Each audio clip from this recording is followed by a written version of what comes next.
Welcome to the institutional trading concepts.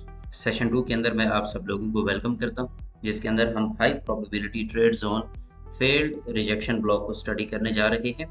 सबसे पहले हम मार्किंग का तरीकाकार देखते हैं।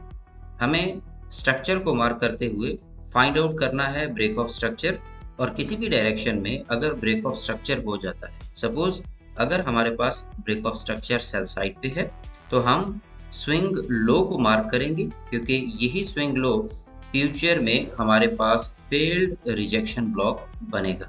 इसी तरह से अगर हम स्ट्रक्चर में बाय साइड पे हैं, यानी ब्रेक ऑफ स्ट्रक्चर हमारे पास बाय साइड पे हो चुका हुआ है, तो फिर हम स्विंग हाई को मार्क करेंगे, और इस स्विंग हाई पे हमारे पास फेल्ड रिजेक्शन ब्लॉक बनने के चांसेस बहुत ही ज़्यादा है। मार्केट इन्हीं जोन्स को वापस टैप करेगी और टैप करके अपनी डायरेक्शन को कंटिन्यू करती है। एग्जांपल के तौर पे मेरे पास गोल्ड का मोस्ट रिसेंट चार्ट है और इसके ऊपर हम मार्किंग शुरू करते हैं।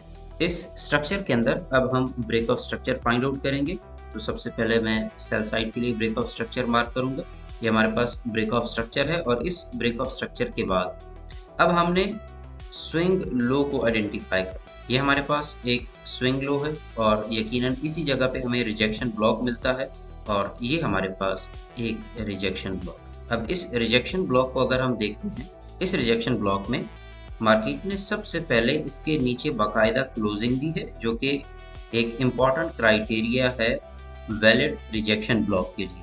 जब मार्केट प्रॉपर नीचे आपको क्लोजिंग दे जाती है, तो फिर उसके बाद आपके पास ये रिजेक्शन ब्लॉक वैलिड है। अगेन ये मेरे पास एक स्विंग लो था, और इस स्विंग लो पे मार्केट ने यहाँ पे ये हमें ब्रेक ऑफ स्ट्रक्चर दिया।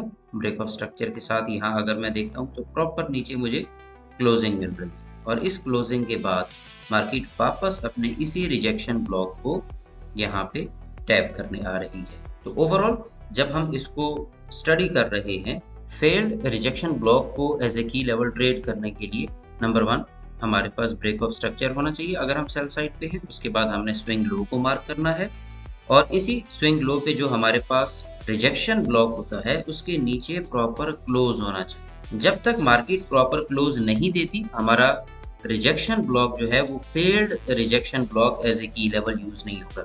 इसकी मैं आपको एक एग्जांपल दे देता हूँ ताकि आपको क्लियर हो जाए। जैसे मिसाल के तौर पे ये हमारे पास एक रिजेक्शन ब्लॉक जोन, मार्केट यहाँ से रिजेक्ट हो रही है। इसी जोन में अगर आप देखते हैं तो मार्केट ने यहाँ पे ये एक लिक्विडिटी हंट किया है, प्रॉपर क्लोज्ड बिलो नहीं दिया।